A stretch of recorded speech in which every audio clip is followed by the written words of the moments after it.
अवधूत चिंतन श्री गुरुदेव दत्त श्री स्वामी समर्थ माझ्या चॅनलमध्ये तुमचं सगळ्यांचं मनापासून खूप खूप स्वागत आभार.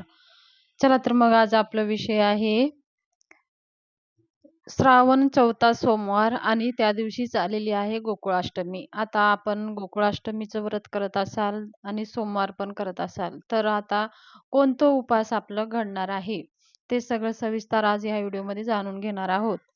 व्हिडिओ स्किप करू नका, पूर्ण पहा म्हणजे तुम्हाला पूर्ण माहिती समजेल. उद्या आहे सोमवार. सोमवार आपल्याला दररोज सोमवार प्रत्येक सोमवार सारखंच आपल्याला लवकर उठून आपलं नित्यकर्म आटपून आपल्या भगवान शंकराच्या पिंडीवरती अभिषेक करायचा आहे. अभिषेक झाल्यानंतर आपल्याला धूप दीप ओवाळून नैवेद्य दाखवून आरती करून घ्यायची आहे. मग आता जर आपलं अष्टमीचा उपवास असेल तर मग काय करावं? अष्टमीचा उपवास असेल तरी आपल्याला उपवास धरायचा आहे आणि सोमवार असला तरी पण आपल्याला उपवास धरायचा आहे.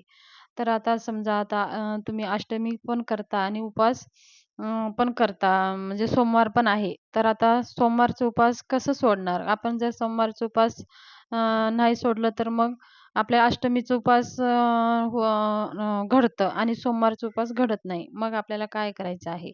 सोमवारचा उपवास जर असेल तर आपल्याला सगळी नित्यपूजा करून घ्यायची आहे. मग संध्याकाळी आपल्याला उपवास सोडताना भगर शिजवायचं आहे आणि भगर शिजून भगर खायचं आहे. असे केल्याने आपलं सोमवार सुटून जातं. म्हणजे सोमवारला भगर चालत नाही आणि भगवान बालकृष्ण म्हणजे अष्टमीला भगर चालतं. म्हणून आपण भगर खाऊन सोमवारचा उपवास सोडायचं आणि मग नंतर आपल्याला अष्टमीचा उपवास घडतं.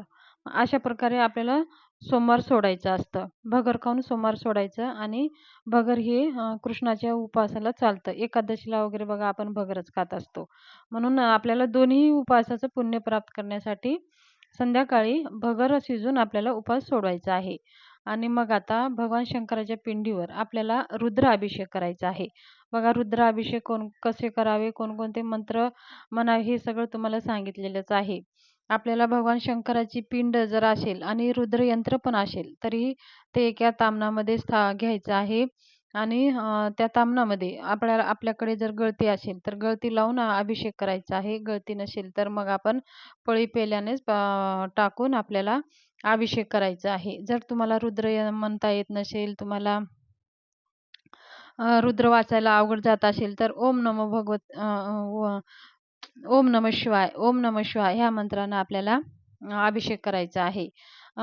नाहीतर मग आपण महामृत्युंजय मंत्र ओम त्र्यंबकम यजामहे सुगंधित पुष्टिवर्धन उर्वारुकमे बंधनात मृत्युर्मोक्ष महामृतात ह्या मंत्रानं म्हणून आपल्याला 108 वेळेस म्हणा ह्या मंत्रानं मग अभिषेक करा.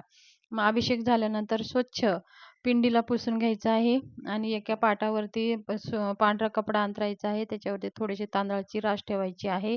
मग त्याच्यावरती आपल्याला महादेवाची पिंड स्थापना करायची आहे. अशा प्रकारे आपला अभिषेक झाल्यानंतर आपल्याला महादेवाच्या पिंडीवर भस्म लावून घ्यायचं आहे आणि नैवेद्य जे काही आपण केलेलं आहे ते नैवेद्य अर्पण करायचं आहे आणि पांढरी फुलं, वस्त्र अर्पण करून घ्यायचं आहे.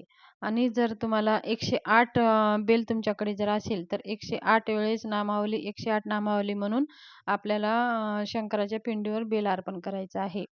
जर तुम्हाला 100 नामावली येत नसेल तर ओम नमः शिवाय, ओम नमः शिवाय ह्या मंत्र जप करून सुद्धा आपण भगवान शंकराच्या पिंडीवरती आपल्याला बेल अर्पण करायचं आहे. अशा प्रकारे आपल्याला पूजा वगैरे करायची आहे. आरती करून घ्यायचं आहे. धूप-दीप ओवाळून घ्यायचं आहे. मग आरती झाल्यानंतर आपलं आरती झाल्यानंतर क्षमा स्तोत्र आपल्याला म्हणायचं आहे. म्हणजे जे शेवटपासून आतापर्यंत जे काही आपण पूजा केली असेल त्या पूजामध्ये काही चूक वगैरे झाली असेल माफ करावं म्हणून आपल्याला क्षमा स्तोत्र म्हणायचं आहे. आणि चौथा सोमवारी शिवमूठ आहे जवस. जवस हातामध्ये एका उजव्या हातामध्ये जवस घ्यायचा आहे आणि शिवा शिवा महादेवा माझी शिवामुठ ईश्वरी रे देवा ह्या मंत्राचा जप करून भगवान शंकराच्या पिंडीवर जवस अर्पण करायचं आहे.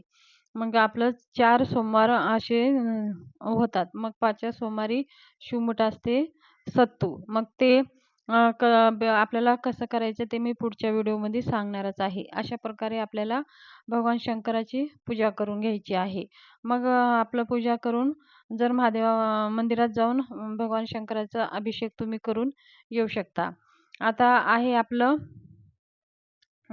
हे गोकुळाष्टमीचा उपास. गोकुळाष्टमीचा उपास सुद्धा आपल्याला भगवान बालकृष्णाच्या मूर्तीवर आपल्याकडे जर असेल तर बालकृष्णाच्या मूर्तीवर आपल्याला अभिषेक करायचा आहे. गोकुळाष्टमीचा उपास आपल्याला करायचा आहे. दिवसभर आपण काही फळं, काही साबुदाणा वगैरे खाऊ शकता आणि संध्याकाळी भगर खाऊन आपल्याला सोमवारचा उपास सोडायचा आहे. भगर खाल्ल्याने सोमवारचा उपास सुटलं जातं. मग अष्टमी घडते. आता आपल्याला अष्टमी गोकुळाष्टमीचा उपास करण्यासाठी रात्री 12 ते 12 वाजून 39 मिनिटांपर्यंत भगवान श्रीकृष्णाचा जन्म उत्सव आपल्याला साजरा करायचा आहे. या वेळेमध्ये तुम्ही पूजा करा किंवा तुम्ही आधी 10-11 वाजता पूजा सगळी काही मांडून घ्या. ब पाळणा घेऊन या एक आणि भगवान बालकृष्णाच्या एका पाटावरती पाळणा मांडा आणि त्यांना फुलं, हार, वस्त्र, नवीन वस्त्र, नवीन हार, नवीन मुकुट ह्या सगळ्या नवीन वस्त्र घेऊन यायचं आहे आणि सगळी काही मांडणी, धूप, दीप, नैवेद्य जे काही तुम्ही नैवेद्य बनवलेलं आहे ते सगळं काही व्यवस्थिशीर आधीच आपल्याला मांडून घ्यायचं आहे. आणि बरोबर 12 वाजता भगवान बालकृष्णाच्या मूर्तीवर अभिषेक करायचा आहे.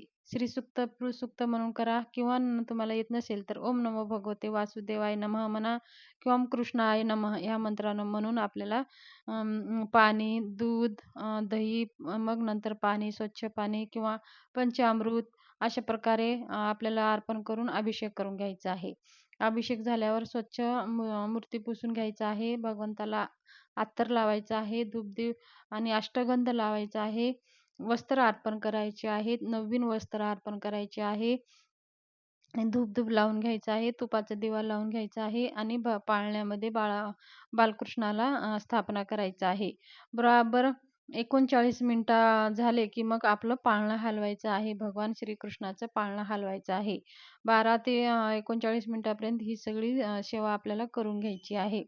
मग पाळणा आपल्याला Googleवर सर्च करा. तुम्हाला जे येते ते पाळणा तुम्ही म्हणून भगवंताची आरती करून मग आरती झाल्यावर आपल्याला विष्णू सहस्त्राचं पाठण करायचं आहे. विष्णू सहस्त्र नामावली, विष्णू सहस्त्र, त्याचप्रकारे व्यंकटेश्वर स्तोत्र, गीतेचा 15वा अध्याय, ओम नमो भगवते वासुदेवाय नमः, ओम श्री कृष्णाय नमः ह्या मंत्राचा जप आपल्याला करायचा आहे. यथाशक्ती जास्तीत जास्त आपल्याला या दिवशी भगवान कृष्णाचे मंत्र जप करायचा आहे.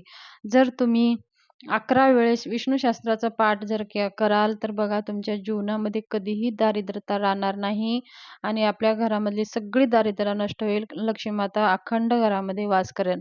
का म्हणजे ही रात्र जी आहे आणि ही विशेष रात्र आहे. आपल्या मनोकामना पूर्ण करणारी ही रात्र आहे. आपल्याला सिद्धी प्राप्त करून देणारी ही रात्र आहे. काही विशेष असे वर्षातून फक्त 4 रात्री असतात. काही विशेष मनोकामना पूर्ण करण्यासाठी ह्या रात्री जर आपण भगवान श्रीकृष्णाची सेवा उपाय केल्याने आपल्या सगळ्या मनोकामना पूर्ण होतात.